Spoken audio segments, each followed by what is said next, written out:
Hát szia kutyus! Hol lehet majd visszanézni a videót?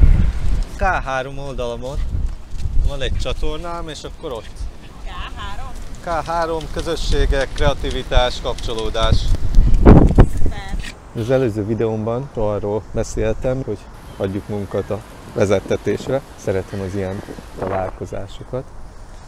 Mert hogy utána, miután befejeztem az előző videót, elkezdtem beszélgetni egy szabad médiás, egy szabad filmes videós társal, akit nem is ismertem, de megvárta, hogy befejezzem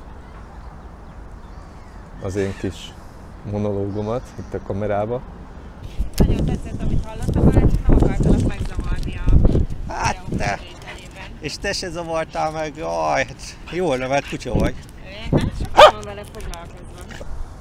Szóval találkoztam egy szabad filmessel, örülök a találkozásnak, mert a K3-as oldalnak ő lett a 29. követője. Én vagyok a 29. követő. Tényleg?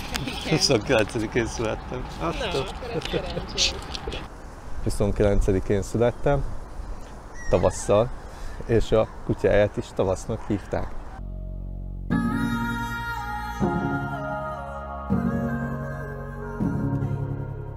Egybeesések vannak, szinkronicitások vannak, engedjük, nyitottak legyünk, befogadni az új dolgokat.